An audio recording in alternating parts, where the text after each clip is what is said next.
Assalamu alaikum, que la paix soit sur vous. Nous sommes à la troisième vidéo concernant les 10 compagnons promis au paradis, El-Ashara, El-Mubasharun, El-Jannah, et nous allons parler du quatrième, Ali ibn Abi Talib, vers 600-661, cousin germain et gendre du prophète qui a épousé Fatima el-Zahra, la fille de Mohammed et de sa première épouse Khadija bin Khuwaylid.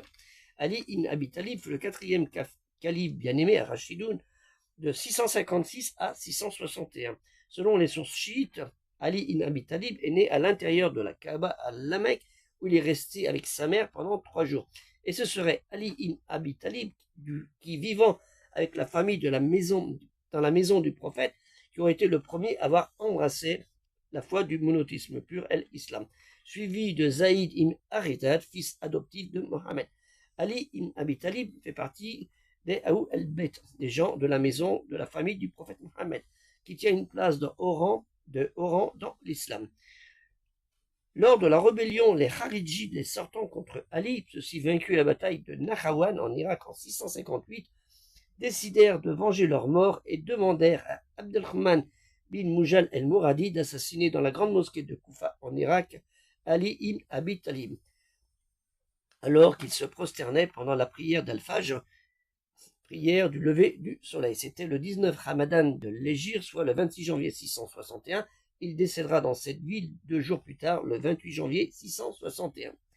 Le cinquième compagnon promis au paradis s'appelait Talha ibn Ubaydallah, né en 594 ou 596 et mort le 8 décembre 656.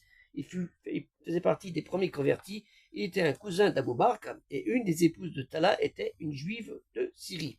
Il a épousé un rôle important lors de la bataille de Uhud, Ghazwa el-Uhud, le 23 mars 625, soit le 7 du mois de Shawwal, de la 3e année de l'Hégire, près de Yatrib, la future Médine. Un endroit que je connais bien, puisque je travaillais à 3-4 km de cet endroit. Il est mort le 8 ou 9 décembre 656, soit l'an 36, pendant la bataille du Chameau, Maraka el-Jamel, près de Bassora, en Irak. Nous vous demandons de nous aider. Nous allons faire, Inch'Allah, la 4e partie. Et en attendant, nous vous demandons, si vous le voulez généreusement et fraternellement, de nous aider par un don généreux, substantiel, pour pouvoir acquérir des livres afin de vous faire encore d'autres vidéos. Donc, vous pouvez voir le lien dans TikTok, dans le premier commentaire, et dans YouTube, dans Afficher Plus. Que la paix soit sur vous, assalamu alaikum, et aider le projet culturel musulman universel.